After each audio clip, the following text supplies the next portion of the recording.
Ce journal vous est offert par le FPI, Fonds de promotion de l'industrie, votre partenaire privilégié pour la réussite de vos projets.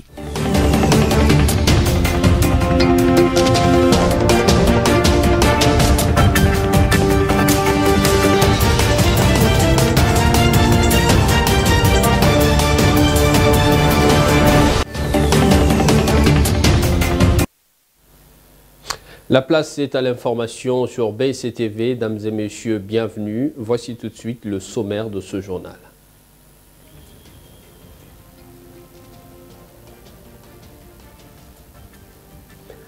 La rencontre prévue ce lundi 23 janvier 2023 à Doha au Qatar entre les présidents de la République démocratique du Congo Félix-Antoine Tshisekedi Tshilombo et le président rwandais Paul Kagame a été annulée.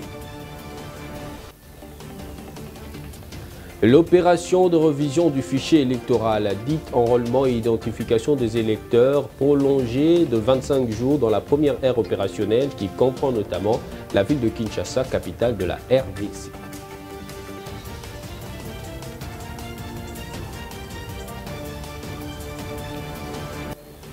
La détérioration de la situation de droits humains à Kabambare dans la province du Maniema préoccupe au plus haut point le ministre des Droits humains Fabrice Mpouela qui a reçu ce jour quelques notables de cette province. Encore une fois de plus, bienvenue à tous. Débutons ce journal par cette actualité en bref prévue pour ce lundi 23 janvier à Doha au Qatar. La rencontre entre les présidents de la République démocratique du Congo, Félix-Antoine Tshisekedi Tshilombo, et son homologue rwandais Paul Kagame a été annulée suite à la tension persistante entre les deux pays voisins. Le président de la RDC a tout simplement refusé de se rendre à Doha alors qu'une délégation rwandaise est déjà sur place, ont indiqué des sources à la présidence de la RDC. Comme vous l'avez également suivi au sommaire, la Commission électorale nationale indépendante CENI a prolongé de 25 jours l'opération de révision du fichier électoral dans la première ère opérationnelle qui devrait se clôturer ce lundi 23 janvier. Cette décision a été prise dimanche 22 janvier 2023. Je vous prie de suivre l'extrait du communiqué de la centrale électorale choisi par Roger Matadi. De 25 jours additionnels à l'opération d'identification et enrôlement des électeurs dans la première ère opérationnelle à partir de la date de clôture initialement prévue, ce 23 janvier 2023, tel que repris dans le calendrier électoral. Ceci pour permettre à toute la population en droit de voter d'être en possession de la nouvelle carte d'électeur. Par ailleurs, la CENI rappelle que l'opération d'identification et d'enrôlement des électeurs dans la deuxième ère opérationnelle débute ce mercredi 25 janvier 2023 dans les 9 provinces suivantes: au Katanga, au Lomami, Kasai, Kasai central, Kasai oriental, Lomami, Lualaba, Sankuru, Tanganyika, ainsi que pour les Congolais résidant dans les 3 pays étrangers, à savoir l'Afrique du Sud, la Belgique et la France, conformément au calendrier électoral. Toujours dans le même ordre d'idées, voici plus des détails au sujet de l'enrôlement qui débute ce mercredi 25 janvier 2023 en Afrique du Sud, en France et en Belgique avec Samy Osongo.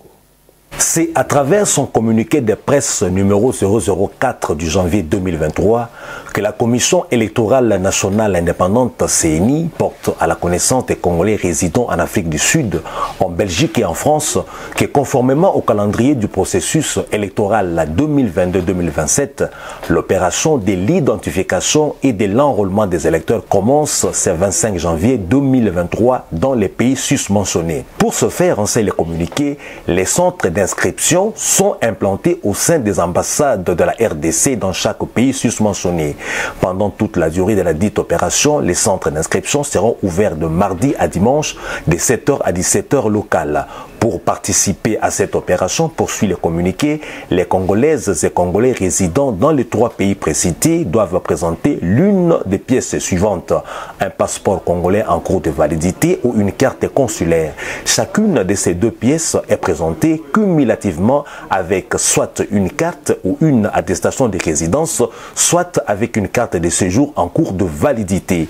Toujours est-il qu'en outre, s'agissant particulièrement de l'Afrique du Sud, les documents de séjour ci-après seront admis: Temporary Residence Permit ou visa de résidence temporaire, Study Visa ou visa d'études, Work Permit ou visa de travail, Relative Visa ou visa pour personnes dépendantes d'un porteur de résidence permanente et Company Spouse Visa ou visa pour conjoint ou conjointe d'une personne ayant un visa de travail, Business Visa ou visa d'affaires, Retirement Visa ou visa de retraite, Permanent Residence Permit ou résidence permanente.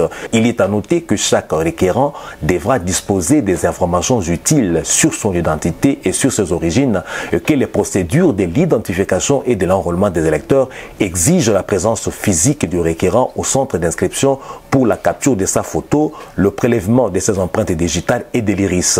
L'inscription des électeurs au pays et à l'étranger est gratuite, souligne la CNI. Tout à fait autre chose. Au cours du récent conseil de ministres tenu vendredi 20 janvier 2023, le ministre du Commerce Jean-Lucien Boussa-Tongba a présenté le projet de décret portant création d'un comité interministériel de pilotage du projet de facilitation du commerce et intégration dans la région de Grand Lac. Images et commentaires. Le ministre du Commerce extérieur Jean-Lucien Boussa a présenté lors de la 83e réunion du Conseil des ministres les projets des décrets portant création, organisation et fonctionnement d'un comité interministériel de pilotage du projet de facilitation du commerce et intégration dans la région du Grand Lac.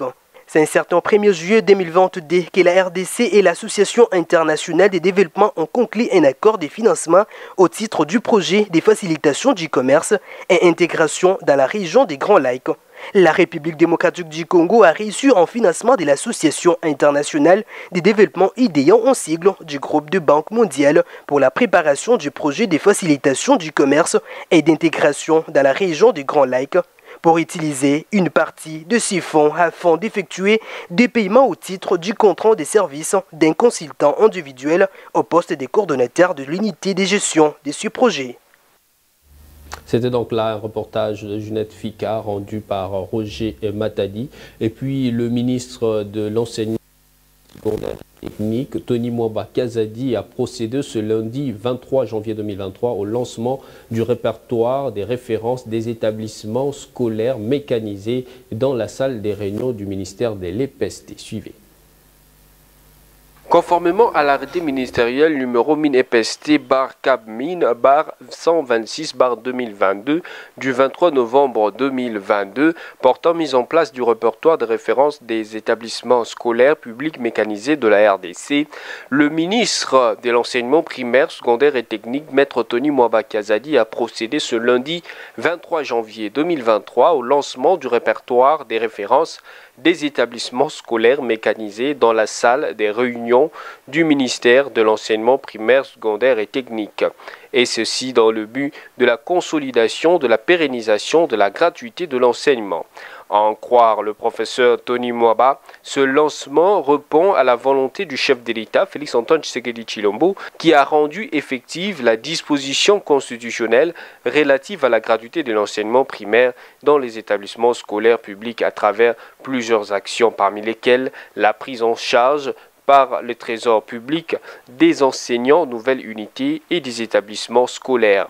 Tony Mwamba a par la même occasion souligné que cette prise en charge effectuée en 2 cohortes a été précédée par des opérations d'identification des enseignants et des établissements scolaires opérationnels et viables. Parmi les innovations dans ce répertoire, c'est la sécurité par les codes QR, chose qu'a signalé le ministre Tony Mwamba avant de préciser qu'il sera mis à jour à chaque rentrée scolaire. Il a par la même occasion annoncé le lancement du répertoire des établissements scolaires du secteur privé d'ici la fin du mois. Ceci pour permettre aussi d'identifier les écoles privées partout où elles sont en vue de permettre le suivi et un contrôle permanent des viabilités. Vous l'avez également suivi au sommaire, la détérioration de la situation de droits humains à Kabambare et dans la province du Maniema préoccupe au plus haut point le ministre des Droits humains, Maître Albert Fabrice Puela, qui a reçu ce lundi 23 janvier dans son cabinet de travail quelques représentants de cette province. Ce lundi 23 janvier 2023, dans son cabinet de travail, il a reçu une forte délégation composée des députés nationaux, provinciaux et sénateurs, conduite par l'ancien Premier ministre et sénateur Augustin Matata Mponyo Mapon. Après près d'une heure d'échange, le ministre des Droits humains et le chef de la délégation se sont exprimés à la presse. C'est inacceptable de notre part de voir que les rebelles commencent à administrer une partie du pays. Que le chef rebelle dise « j'ai décidé que personne ne porte un pantalon, personne ne porte une jupe courte, personne ne porte une culotte ». Mais dans un pays d'état de droit, et nous sommes au ministère des Droits humains.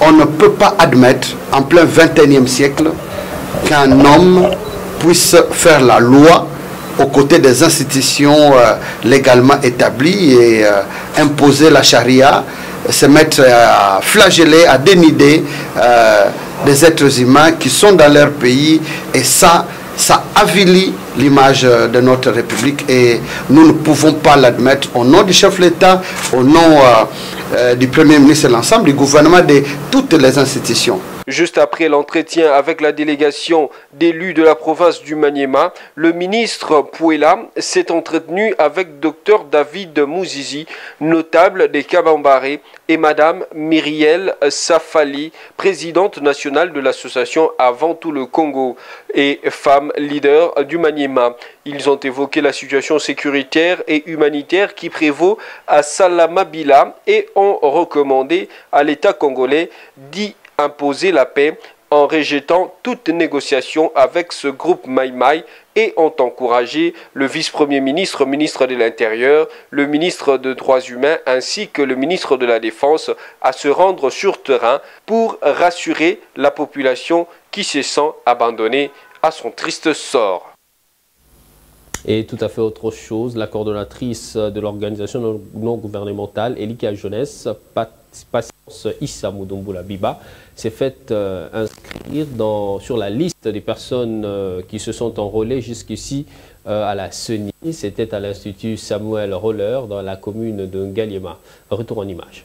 Pour remplir un devoir civique, celui de se faire enrôler pour avoir le pouvoir lors de prochaines élections, Patience Issa Mudumboula Biba, coordonnatrice de l'ONG Elika Jeunesse, accompagnée de quelques membres de son équipe, est allée se faire enrôler à l'Institut Samuel Roller au camp Badiadingi dans la commune de Ngaliema. Dès l'enregistrement du requérant en passant par la capture et la délivrance de la carte de lecteur, tout s'est passé à la grande satisfaction de la coordonnatrice et de sa suite. Connaissant l'importance de l'obtention de la carte d'électeur, Patience Issa a eu de mots justes pour motiver la population de Mongafula à lui emboîter le pas. Je viens aujourd'hui me faire enrôler au centre Samuel Roller au quartier Ngomba Kinkusa. Je n'ai qu'un seul message à lancer à tout Kinshasa, mais aussi à toute la République démocratique du Congo, surtout les jeunes, parce que nous avons besoin d'un changement, nous avons besoin du changement. Et ce besoin-là, il est réel et il est criant. Pour que le changement arrive, il nous faut nous décider et passer à l'action dès maintenant. Donc le message que je viens passer aux jeunes particulièrement, mais à toute la population congolaise, c'est en ce moment que nous allons tous nous enrôler. Allons nous enrôler parce que cette carte-là, c'est celle qui nous donne accès au vote. Et nous savons que c'est notre vote qui va forcément apporter le changement.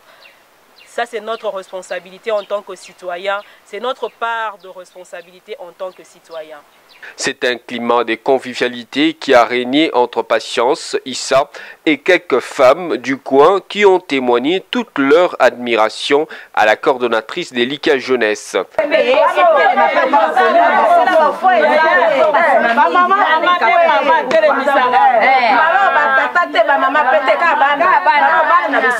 Heureuse d'avoir prêché par l'exemple, en accomplissant ce devoir citoyen, c'est avec un sourire et une grande confiance que Patience Issa est sortie de cette école avec de belles perspectives pour l'avenir. Et puis, c'est en digne fils de la commune de Mongafula que Maître Socrate Mubenga a été accompagné de ses frères et sœurs de cette municipalité pour aller répondre à un devoir civique, celui de l'enrôlement. Occasion pour le président de l'ESBEL, les amis de Socrate Mubenga, d'inviter les uns les autres à lui emboîter le pas. Regardez. C'est un signal fort donné par Maître Socrate Mubenga, président de l'association qui porte son nom. Le samedi 21 janvier 2023, jour choisi pour son enrôlement, toute la population de Mongafula, sa commune natale, était réunie comme un seul homme pour accompagner celui qu'ils appellent affectueusement le joker de la République, remplir un devoir citoyen. C'est au rythme de fanfare que Socrate Mubenga a pris la direction du centre d'enrôlement. Dans sa procession, il s'est arrêté de temps en temps pour saluer les mamans et papas du coin qui ont vu sa progression dans les rues de cette municipalité. Vu l'importance et l'urgence de se faire enrôler, Socrate Mubenga a encouragé ses frères et sœurs à faire comme lui. On a besoin de leaders d'opinion, des gens qui peuvent venir et les demander, venez vous enrôler et qui peuvent être déposés. Voilà, vous avez compris aujourd'hui ce qu'on a fait. C'est-à-dire que nous avons à la fois motivé, sensibilisé les Congolais et précisément la population de Mongafula de venir faire comme nous. Et je crois que dans 2 jours aussi, c'est possible. Tout de suite après, le président de l'ESBEL, les amis de Socrate Mubenga, a inauguré à l'Institut Cardinal Malula de Mongafula les installations hygiéniques que sa structure a réfectionnées. Rassuré par l'amour lui témoigné par la population de Mongafula, Socrate Mubenga peut s'estimer heureux et confiant.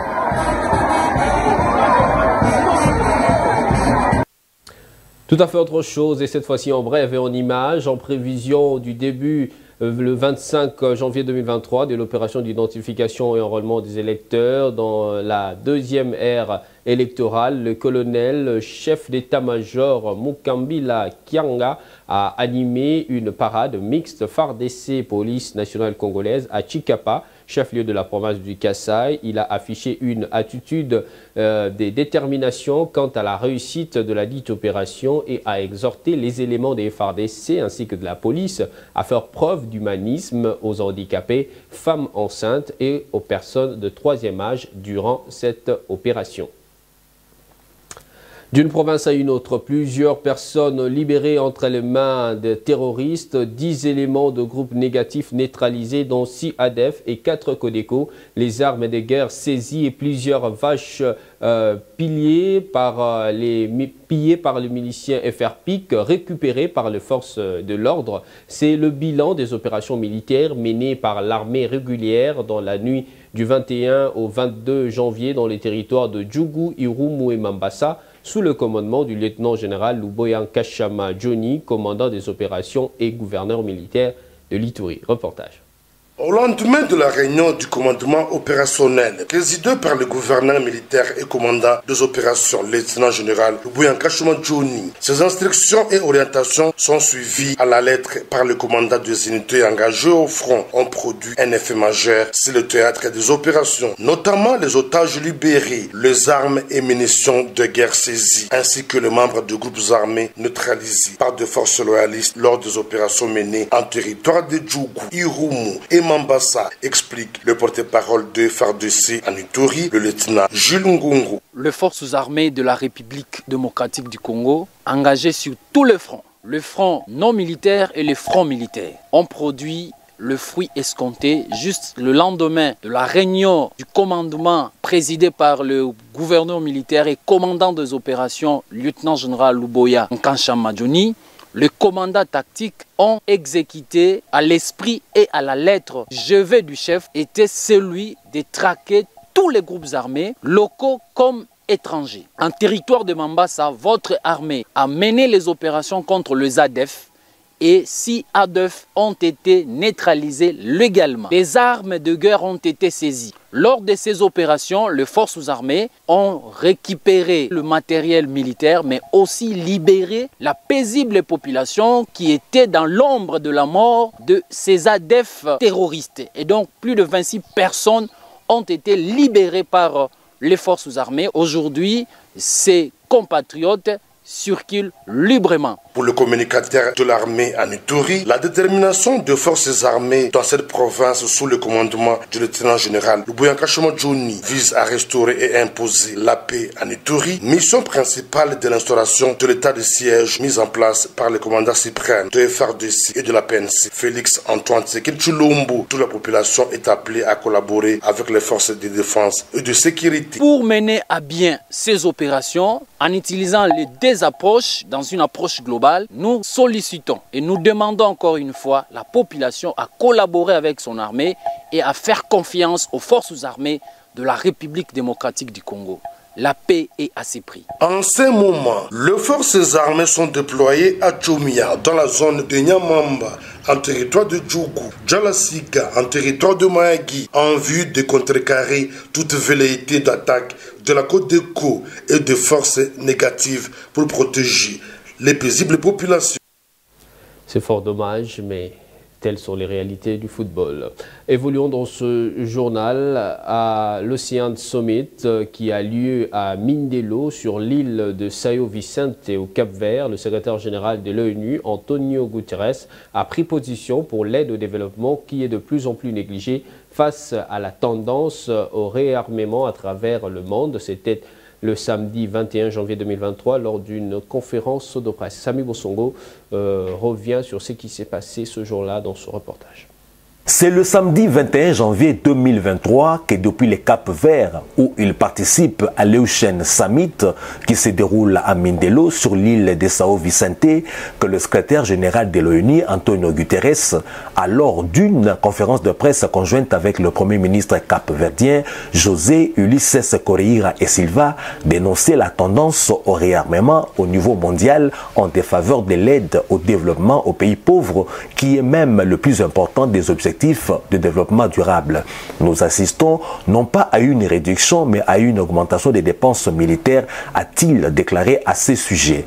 Pour les patrons de l'ONU, cette tendance est un autre facteur qui limite la capacité de soutenir financièrement les pays en développement, même s'il espère que cette tendance pourra bientôt prendre fin. Dans ses autres propos, le secrétaire général des Nations Unies a déclaré, nous citons, l'éradication de la pauvreté, elle a besoin d'investissement dans la santé, elle a besoin d'investissement dans l'emploi et l'objectif du Cap-Vert d'éliminer l'extrême pauvreté d'ici 2026 correspond à une vision stratégique pour le développement qui coïncide entièrement avec la vision de l'agenda 2030 des Nations Unies. Félicitons les Cap-Vert au chapitre des questions environnementales, Antonio Guterres a dit « Je tiens à souligner les objectifs de conservation et de protection marine du Cap-Vert tels qu'ils sont définis dans votre stratégie nationale de développement durable Ambition 2030 ainsi que vos efforts pour négocier la dette contre des échanges de nature pour investir dans l'économie bleue. » Toujours en dehors de nos frontières, mécontent de l'attitude de certains militaires durant les émeutes du 8 janvier des bolsonaristes à Brasilia, le président Lula sévit contre les militaires limogeant notamment le général Julio César du poste du chef d'état-major de l'armée de terre du pays du roi Pelé. Encore une fois de plus, Sami Bosongo. Conséquence de l'assaut de Brasilia du 8 janvier par les partisans de l'ancien président Bolsonaro, le général Julio César de Arruda, nommé pendant la période de transition entre Jair Bolsonaro et Lula, a été limogé de son poste du chef d'état-major de l'armée de terre du Brésil. Le président Lula, qui s'était plaint à maintes reprises de l'attitude de certains militaires durant l'attaque contre les lieux de pouvoir à Brasilia et dans l'élan de la purge au sein de l'armée brésilienne. Son successeur s'appelle le général Thomas Miguel Ribeiro Paiva, commandant de la région sud-est qui a défendu publiquement la démocratie et la légitimité des élections pourtant contestées par l'ancien président d'extrême droite. Retenu pour tout savoir sur les nouvelles hommes forts de l'armée de terre brésilienne, qu'il a commencé sa carrière militaire en 1975 et qu'il a participé aux missions dont celle de l'armée brésilienne en Haïti. Il a commandé les bataillons de la garde présidentielle et a œuvré comme auxiliaire à la présidence à Brasilia sous les mandats de Fernando Henrique Cardoso. Néanmoins, cette purge n'est pas du goût de tout le monde au pays du roi Pelé. José Muxio, le ministre de la Défense, qui jouait lui la carte de la conciliation, évoque depuis une fracture et une crise de confiance entre l'armée et le pouvoir. Notez du reste qu'après les émeutes du 8 janvier, plus d'1 millier de personnes ont été arrêtées et 50 militaires écartés par Lula qui, à l'observation de plusieurs, semble résolu à sévir avec fermeté pour prendre à bras le corps la situation du pays. Mesdames, Messieurs, place au rappel de principaux titres de ce journal. La rencontre prévue ce lundi 23 janvier à Doha au Qatar entre les présidents de la République démocratique du Congo Félix-Antoine Tshisekedi Tshilombo et le président rwandais Paul Kagame a été annulée. L'opération de révision du fichier électoral, dite enrôlement et identification des électeurs, prorogée pour 25 jours dans la première ère opérationnelle qui compte notamment la ville-province de Kinshasa, capitale de la RDC.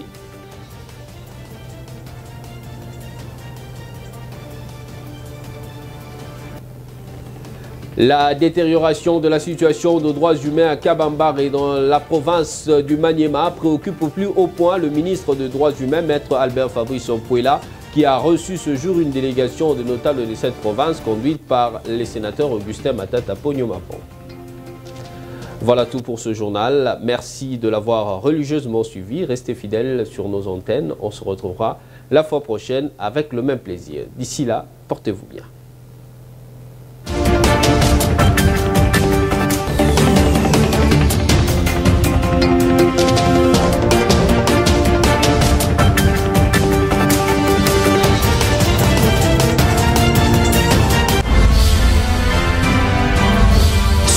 Vous a été offert par le FPI, Fonds des promotions de l'industrie, votre partenaire privilégié pour la réussite de vos projets.